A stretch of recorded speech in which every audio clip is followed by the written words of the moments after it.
We have Shelby Cooke from Film East here on the Sophisticulture podcast. This is a big deal. We met, I believe, at TIFF last year while we were both covering the press line for Rose of Nevada, which is now Yes. out. Callum Turner recently married. Did you see that news? Indeed, I did. I Dula don't know. Peep, Was that I out of love nowhere? her. Dula... Dula Peep. She looked stunning too. Yes. Not to turn this into a gossip podcast, but she looked gorgeous. It was out of nowhere. I'm happy she found that love. I'm happy he's like on his up and up too. We should have a discussion about that later on. But basically, you have put together, like, I have such admiration and I look up to you so much, Shelby, because like the idea of releasing physical media in this landscape as an independent publication to me is like bringing upon yourself the toughest trial known to man. You have decided on the hardest path, and somehow you have turned this into such a massive, massive success. So I wanted to ask you why you chose that path, number one. Any things that you would recommend to, I don't know, another independent publication if they were to consider doing anything like this? And also just generally what the inspiration was, what the process was like, and just, yeah, it's an amazing collection of essays. I got the chance to contribute one, and it was a brilliant process working with you. But yeah, just talk to the audience about why art film exists. So, taking us all the way back to the beginning, Filmy started originally as a programming group, but when we started doing that, it kicked off right at the beginning of COVID. So that kind of all got axed. And because I have way too much ambition and am not able to let anything go, I was not going to let Filmies die just because of some global pandemic. So I transformed it into more of a publication and more of an online platform. So we started the publication side of Film East in 2020, and it was long form essays on our website, bringing in inside or outside contributors, really analyzing films, not really doing any reviews or anything like that. It's not, we focus more on like the slow criticism, looking deeper into a work. And then in 2021, we partnered with the Norwich Film Festival to do a double bill screening of Rocket Man and Velvet Goldmine. And yes, Hello. Velvet Goldmine is one of my favorite films of all time. I love that movie so much. It's so bizarre and so intense, but I love that movie. It's brilliant. So what I wanted to do to sort of show the audience that we have this publication side, because of course it's online, so there's nothing really tangible. So we came up with this idea to do a very short like book collection. There was just 10 essays about music in film. We had 2 essays on Rocket Man and Velvet Goldmine, of course, to go with the screening, and then we had some other essays in there as well. From there, that was just such an interesting process and so much fun that we sort of moved on to doing it more, and it kind of became this like yearly thing that we've done. They originally started as just ebooks, and then our third book, Queer Projections, was the first time that I went full print just to see how that went. And then from there we did, after Queer Projections, we had Screen Britain, and then now we have, ooh la la, she's beautiful. She is stunning. But yeah, so we have kind of like, I don't even, like, it was kind of just serendipitous that we started doing this. This wasn't ever part of the process. I personally just like the idea of a curated collection that comes together. It's a single sort of ideas that are set in a theme, different people's voices being able to talk about a topic. And so, yeah, like I said, it was originally supposed to be ebooks, which I kind of stole that idea from an organization called Seventh Row. They had these like quasi-academic books that I really enjoyed, and I thought it was just such a cool idea. They released them only as ebooks, and I was like, oh, that's perfect that you don't have anything tangible. But then I got into I love having something in print and just having something to touch, and I think people like that as well. And I think we're kind of finding that like physical media is coming back. People are like buying the vinyls and buying DVDs and buying physical books, so they're not always they're not always online. It's something to touch, something that's real, and it's not just in this digital space. 100%. And I think the other thing that I've loved about the at least 2 Film East publications that I've been exposed to, which is Brat, but it's a movie collection, so it's not. and of course art film, is they are really also, and I think this is part of what really works for physical media in this age, kind of display pieces as well. Like they are really gorgeous books to have. Like I remember having the Brat book up here for a little while in my films, and I can't wait to have art film up here when we have our panel on the 8th of June at the BFI Rubin Library. I'm going to get myself a physical copy, and we have an amazing panel, and then the day after, of course, there's the screening of Mogul Mowgli at the Rich Mix, which I think is a genius screening to pair that with. We all so love Riz Ahmed. Let's be real. He's not. By the way, have you seen Bait? Have you seen Bait yet? I've not. No. Me neither. I've been told it's so good, and I can't wait. This summer when I take a break, I'm gonna sit down and I'm gonna watch it. Riz Ahmed. But you saw Hamlet, yeah, right? Hamlet was so good. I will say I was not happy that the to be or not to be scene was in a car. I was like, when it started, I literally sat there, I was like, are they really doing to be or not to be in a car right now? Like, I was like, okay, whatever. That is so true. I also was like, well, this is a bit and then I realized they were doing the kind of like, oh, will he, won't he, to be or not to be, is he gonna, and I liked that they pulled that note from the text, but I agree, it does kind of feel a bit like the air comes out the tires when you're doing the biggest monologue in perhaps like theater history in just like a Renault Clio. Yeah. I was like, no, it's so true, so true. But yes, so the Rich Mix screening, hopefully this will be going out on Saturday, so you will still have time if you're listening this, if you're in Reach of My Voice and you're in the UK, if you're in London, to get your tickets for that.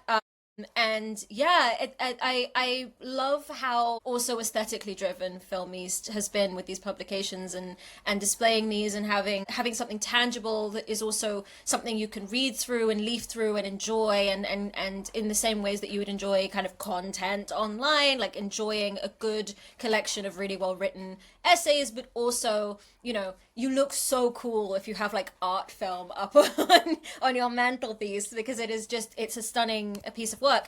So I wanted to ask you quickly before we get into kind of more of the discussions, because the thing me and Shelby share, of course, is that we both run essentially independent publications, and we both have dedicated ourselves to having deeper conversations, more developed conversations around film with our publications, which is very hard because we're at the beginnings of building these things in an era where this industry is, for all intents and purposes, dying. Yeah.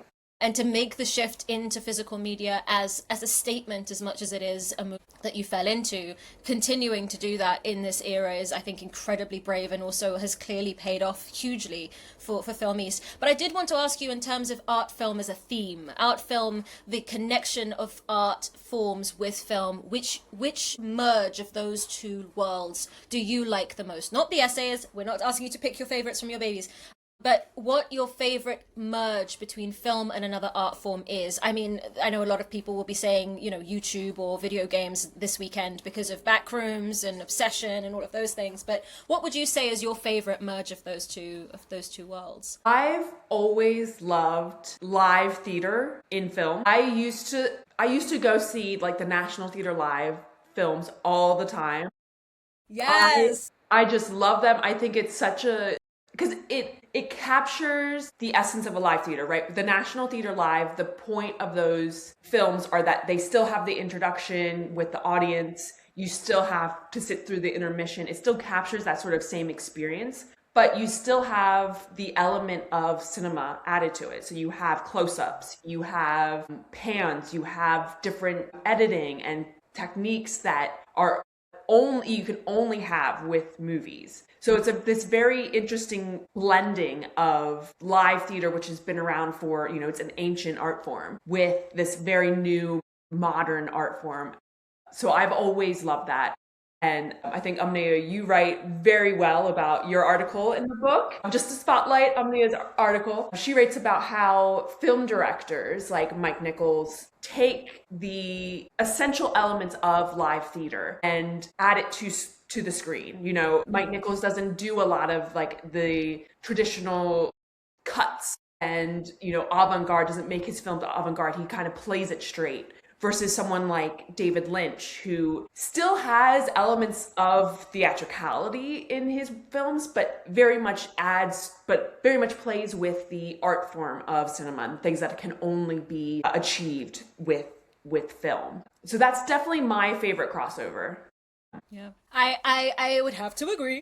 Considering that was the article I wrote, I've been joking with my friends every time they say, "Oh yeah, what did you write?" I go, "Yeah, I used the most theatrically inclined avant-garde filmmaker David Lynch to juxtapose against the most cinematically minded theater director Mike Nichols." I gave myself the hardest job because, I mean, exactly that is that and I think also if I had had more time, more word count, there's so much more to say about also the British versus American thing of how, and even now we're seeing with the Odyssey, people going, why does everyone have American accents? And the fact that people even think that's jarring has to do with the theatre and the history of theatre in film and being kind of considered, the Brits are considered much better at it and much better trained at it, and the British accent is considered more ancient and more, and so more preferred, and everything I think that to me makes cinema so expressive is in how it juxtaposes from its theatrical roots and also where it can borrow. And I would agree that one of my favorite,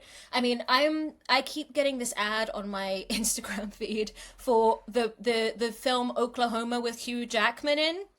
I've never even heard of that movie. It's old, and it's a National Theatre film. Really? And it was filmed on a stage. Like, you're looking at the trailer, it's like, I think this was a production of Oklahoma that they did in the 90s, that they turned into a film, but it's not got an audience. It's not like National Theatre Live. This is something else. And I was like, when I have a break, that I'm making a beeline, because that, again, I love, and, I come from the world also of movie musicals, and movie musicals are pretty much entirely from whole cloth from the theatre, and every, we don't get Gene Kelly without theatre. We don't, all of this is to me such, yeah. Anyway, before I harp on too long about the virtues of theatre and cinema, let's have a little chat, because independent cinema seems to be on the rise and in a bit of an amazing moment right now. I mean, we're coming off of a insane weekend for both Backrooms and Obsession, which I know everyone's going to go, well, yeah, low budget horror always does well at the box office. Like, well, it's not guaranteed. And, you and I both have seen a lot of stuff that has tried to do what these two films did this weekend and failed, even on the low budgets, even in horror. So we are seeing a renaissance of new thinkers, interesting stories, resonant horror, resonant everything in independent cinema, including, Charlie XCX herself making a broader shift into cinema and her album release of music, fashion, and film. Yes, Marty. Foremost. Our dad's on the cover. Yes. Literally, I was gagged. I was like, Marty. What are you, Ariana? What are you doing? Hello? What are you doing here? It was amazing. I think this is it's a very interesting. It's like Charlie has tapped into something that is happening in the zeitgeist right now, where the pop stars want to be in film and the filmmakers want to make music and everything. It's always been the case, but especially now in late stage capitalism, as everything's collapsing, everything's merging and falling into itself.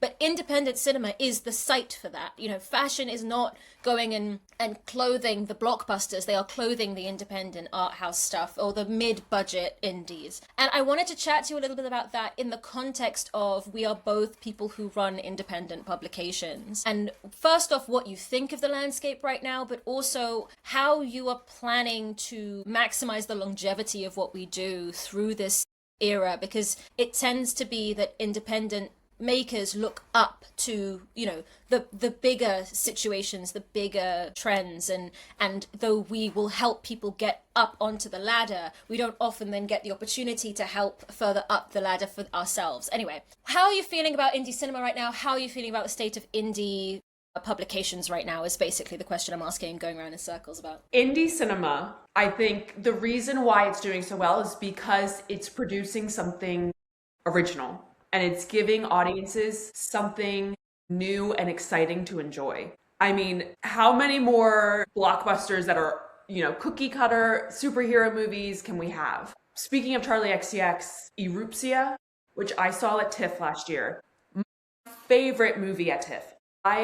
No way. I loved that movie so much because it harks back to the French New Wave. It's very just all over the place in its editing. It embraces all these different techniques of stylization. And it's, an 80-minute film. And it's just really this very broad overview storyline. It's kind of messy. It's not perfect, but that's why I loved it, because it was just so creative and so original. And Pete O's just goes with an idea. The idea might not work entirely, but it's the fact that he took that risk and wanted to do something unique. And that's why I just love that movie, because it just ignites something exciting in your brain. And you're just like, wow, this is not something you see all the time watching a movie. Yeah. And I think that's where things are getting exciting, because indie filmmakers are like, well, I have nothing to lose, right? Right.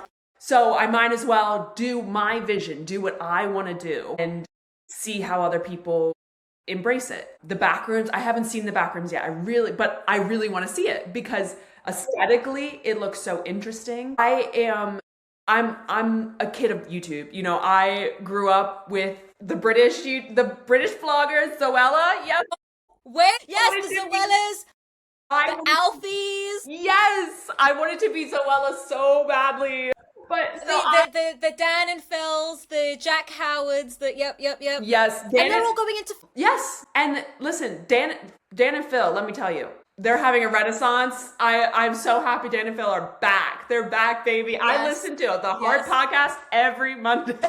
Shout out to Dan and Phil. Period. It's so like, I'll find myself in those circles, and I'll find myself next to like Dan Layton and Jack Howard and stuff, and I'll go, oh my God, like, and no one else is freaking out because no one knows who these people are. I'm like, nobody knows that I know who these people are. I watch you every week. Yeah, and they're all in film now. They're all in the film circles here in London, because they're, you know, Jack is doing kind of the short film thing, which he always did, but like the bigger. I keep going on the YouTube. Yes, YouTube. Amen, YouTube. Very much. I'm happy. I mean, it's taken a long time for mainstream media to appreciate YouTube as a creative platform. People always saw it because of the vloggers, because it's not very highbrow, right? Like, you set up a camera and you record yourself talking. But there is a creative aspect to creating these videos. I mean, you have people like Jack Howard, who has always been making short films on YouTube. You know, since the beginning of YouTube, people have been making short films. Yes, maybe they haven't been the best quality, maybe they aren't the best, but it's a platform that allows people to practice and to hone their craft. And legacy media has never been willing to accept YouTubers. They have never been willing to accept people from the internet. And I think we're now seeing, with like the success of The Backrooms and Obsession and Markiplier's film, we're seeing that people will come out for these creators, and people will, you know, support these creators. And honestly, The Backrooms looks so good. Like, I want to see that so badly. I'm so serious. I hate horror. And I was like, great, okay, I'm going to send Josiah, I'm going to send Frankie off. They're going to go, it's fine, and they'll cover it for us and get like some really good perspectives on it. And I read both of the reviews, and I'm like, damn it, I know. I'm gonna have to get a ticket. I think I need to go. And I can't stand horror. But the same thing happened with Obsession. Like, you had probably had the same experience. You're on the ground at TIFF and everyone's going, well, you know, you have to go see Obsession. I go, what? It's like, yeah, no, you have, like, and everyone's buzzing about it on the ground. And, you know, when you hear those things at TIFF, that is your cue to go and catch it before it becomes the thing everyone else is, you know, it becomes the huge thing. Yeah. And I go, and I hate horror. And I go with Anika, and we're sat right in the middle. I can't leave. I'm right in the middle. And I loved it. And it was horrifying and terrifying. But also, I'm loving this, like, is it Gen Z? Is it Zillennial kind of flavor to these things, where it's just like, it's not even really taking itself too seriously. So I can kind of jump in with the scares, because I'm like, oh yeah, the detached irony vibes as well. And there is that to it. But yes, I think distributors like A24, as you know, give or take what you will say about the business side of A24, but the fact that they will take risks on creators, and they will give, from my understanding, they give filmmakers carte blanche. They let them do what they want to do. Like Charlie XCX's movie. You know, I thought that, I loved the moment. I thought it was so funny. It was very reminiscent of mockumentary British television. Yep. I don't think it did as well in the box office as they were expecting. You know, it was kind of past the Brat hype, but the fact that they will greenlight these type of movies that are just really random movies that no one else will greenlight. I mean, I think A24, everyone's had this conversation before, but A24 is definitely up there and doing, keeping the industry alive. I think a lot of people keep trying to call time on it. Oh, there we go. End of A24, end of A24. And I think what keeps it alive are these big swings. They're certainly much more modest swings than they used to take, but it's in relation to the rest of the industry, still huge risks. Neon is the same, obviously. Neon, yes. Neon's awesome, yeah. I can't wait for Nicholas Winding Refn's Her Private Hell. Like, it came out of Cannes and everyone's going, it was terrible, actually. And I go, that means terrible. I'm gonna love it. I love, anyway, we can do a whole NWR another time. But yeah, the state of the industry is looking really good as long as all the right, like Warner, is it Warner that has opened up, they poached a couple people from Neon and they opened up like an art house label called like Orange or Clockwork Orange or Clockwork. I think it's Warner that did this. I can't remember, but there's they've started like a niche label, like Searchlight was for Fox, where they're gonna kind of get independent cinema in through there, and I think they've all just worked out that the tide is shifting and that people want these kind of smaller, riskier films, and you are gonna have to do more per unit time to get your big obsessions and backrooms, but it's really worth it. But yeah, in terms of our experience kind of covering films like this, I love covering films like this, but I'm noticing you can disagree with me and maybe you'll go, actually I disavow Umnia, everything she said, I disavow it. She doesn't speak for me, I'm not involved. But I'm noticing this shift because of the popularity of a lot of independent cinema, where the access is, and I don't know to the extent to which you guys have had this, because you guys do a lot more of the kind of slow essay based stuff, but a less permeable membrane in the indie space right now, because as they are getting a bit better, the talent is bigger and the budgets are bigger, they're unable to take a risk on us the way we've been taking risks on them. Mm-hmm. And it's really sad to see, but I mean I certainly felt it at certain festivals last year where the bigger outlets that normally wouldn't have given a film maybe the time of day were now first, second, third and fourth on the line, and yay for the industry. I'm not saying any of that, but there was a sense that it is getting harder to sustain the journalism aspect of what we do. And I will give you a more generic question to answer so that you don't get in any hot water yourself. So my statements are purely my own. But how are you formulating, thinking, working around, making sure that this is sustainable? Because I know from personal experience that this life is not for the weak. Mm-hmm. And it takes a lot of personal investment of time and resources, and a lot of asking people to contribute at very low rates, which we would never hope to, one day when we're all rich and famous, etc., everyone gets paid what they're worth. How are you working on the sustainability aspect of this, considering that this was just meant to be a programming group and it has turned into a publication? We had a similar thing with OBSCURAE where we've turned into this, and now keeping it going, we're not quitters. So how are you dealing with that? Film East has always been, and I've always tried to formulate it this way, is an education platform. So the writing aspect is designed for people who have no experience. I mean, someone could come to me and just say, I have never written a film essay in my life, but I have this idea. Can I publish it with you? And I will work with them directly with it. So we've always been something where I've always seen it as we've always been at the very bottom of the totem pole. I'm not under any assumption that we're Little White Lies or we're Sight and Sound. And it's always been, someone can just come say, have a terrible pitch, they just say, hey, I want to write about this. And I'll say, great, here's what we can, here's how you need to do it. You need to set out an outline, all this other stuff. And I work with them, and I, spend a lot of time with some writers, really helping them to get their work off the ground. So that's always been sort of the process. I've never been with Film East, I've never been in the business of trying to get access to these big things. This is a new revelation that I'm trying to get into more of the press side of things. But I've designed Film East to be a slow criticism outlet for the purpose of, there aren't very many of them.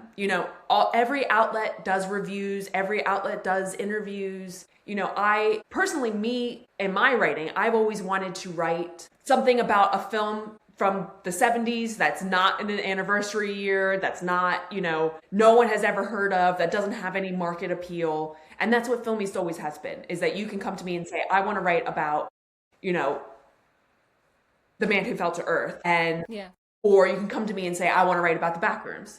And any of those movies will have a place in Film East as long as it fits into that long form essay style. So that's kind of always like where I've been at, is like, we don't work with the market, we don't work with the industry. We're not on any certain timelines. I'm not expecting writers to come to me and say, The Backrooms comes out last week. You have to have your essay done by then. Gotcha. That's just not, because it's not sustainable for me to be able to get that. Maybe I have a full-time job, I have to just do this on the side, and it's not sustainable for the writers.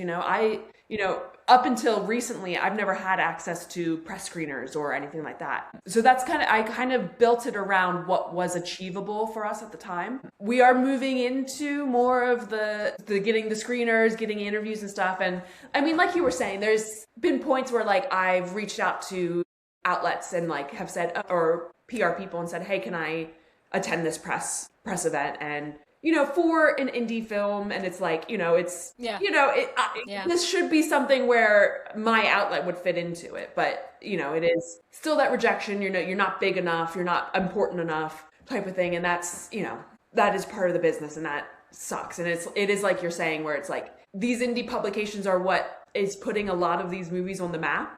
And, but then they only want the TikTok stars to come and do their interviews. Yeah. And I've really felt a sense that there is that. I understand fully that the film PR people, their goal is as much reach as possible. And I want that for these films. But I think much like the independent cinema situation has had to build its own infrastructure to sustain itself financially, I think the publications and the PR need to start syncing up on helping one another to build one another, so we have a robust system. If we're constantly looking up to the systems that promote blockbusters or the systems that build up bigger films, when those bigger films come back down to take their spot again, indie cinema will be left again without an advocate, or with very few advocates left, because it's a very tough thing to keep going. And what it sounds like you're saying basically is Film East was built to last. Yeah. It was built from the ground up with foundations so that it would not be vulnerable to the cycles the market swings of these things. Yeah. And I think that's something we've really tried to build at OBSCURAE. We're not perfect at it, but the idea that you can still review a film a week, 2 weeks, 3 weeks after. I was completely late on my review of Euphoria. I'm still going to be late on my review of the final 2 episodes of Euphoria, but when it comes, it has something to say. And I think we've built that trust with our audience. But I think that main thing of just independent cinema advocates at these companies need to have a think about how they're building us so we can build them. And I think independent film festivals have started to get a handle on this. I think TIFF is really good at this. Access for outlets that would never get access otherwise on a red carpet, such as those. Even if we just get a video of Brian Cox walking past, it's better than we would have got from anything else, from just a fan pen. And it really does build people up, and it's building the next generation of us as publications and as journalists. But yeah, it's a very interesting world currently, because you want everyone to have tons of exposure, but also building these publications will help the industry in the long term to have that bedrock that also isn't vulnerable to monopoly. Because the other thing is, if you look up, it's all the same guy. What's his name? That owns all of... There's literally a guy. I don't even know. I don't have time for that head. There's literally like a guy man? that I don't owns, have that in my head. Sorry. Why would a man be there? No, this.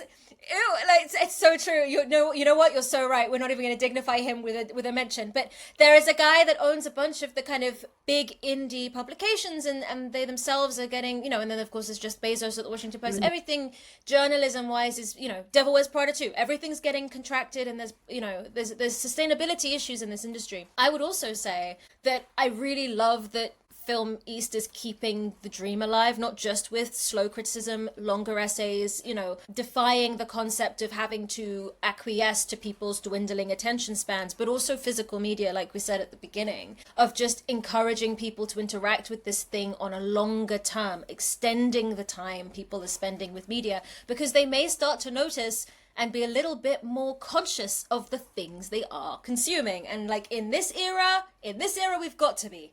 Because everything is something, you know, every art is political, etc. and so forth. That is, before you move on from that, that is my number one pillar with Film East. That is what I'm trying to achieve, is to get people to firstly realize everything that you see every day is in some way manipulating you. It is some way affecting how you view the world. And being able to have an understanding of how media influences you personally, how it influences the wider culture is so important. So, you know, people might, and I get this a lot, people, you know, just don't, they're like, oh, it's just a film magazine, who cares? Like, you know, it's not important. But it's like, especially now, this thing, the cell phone, the computer, social media, TikTok, that all stems from what we learned from movies and how movies, the moving image influences us. So my goal with it is, and this is why I like the longer form. This is why I don't just like doing short form reviews. I do, when we do reviews, they go on our social media. They don't live on our website permanently because I just don't feel like they're as impactful as like a longer form essay.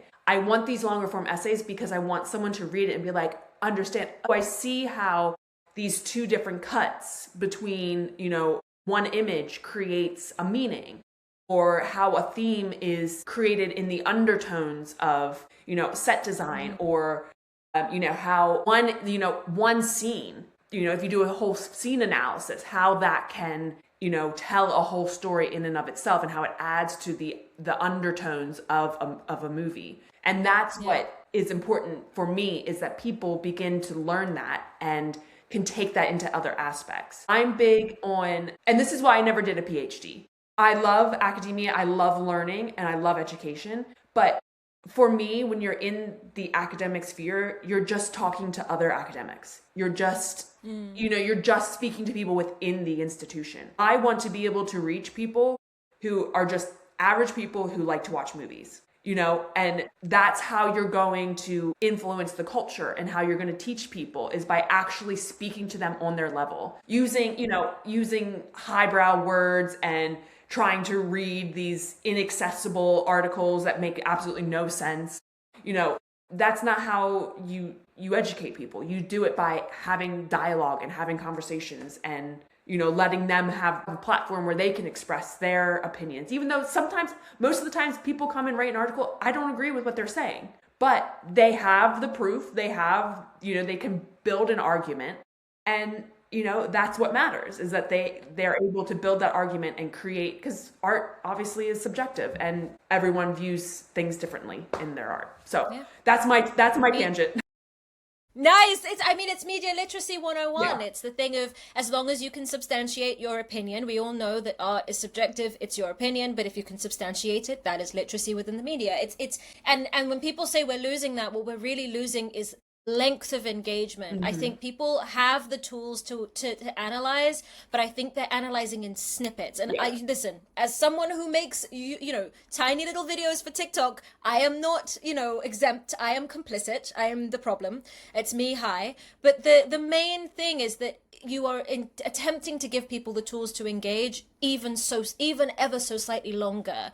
And think a little bit deeper. I one of the big things I love about Film East is that it is good, deep thinking about media without being inaccessible to read. Yes. The style is something you can read. And we feel the same way at OBSCURAE, making something that's not annoyingly verbose or really, really, really academic. It's concise, it's getting to what it needs to say, it's a little bit fun, it's also constructive. But yeah, I don't have a limit to how many great things I can say about Film East. It's just overflowing how much we love Film East. And I'm really looking forward to the panel on the 8th. I'm really looking forward to the screening on the 9th in the Rich Mix for Mogul Mowgli. It is the 9th. Yes. It's the next day. Next day, yep. and yeah, at the Rich Mix. And yeah, thank you so much for being on the podcast, Shelby. Anything you'd like to finish or plug or anything? No, definitely come if you're in London. Come to the BFI on the 8th, Rich Mix on the 9th, and then if you're in the east of England, which is where Film East is, that's our hometown. That's where we were founded. In Norwich, we're having a screening of Lost Highway, David Lynch's film, at Cinema City. Get your copy of Art Film at film-east.com.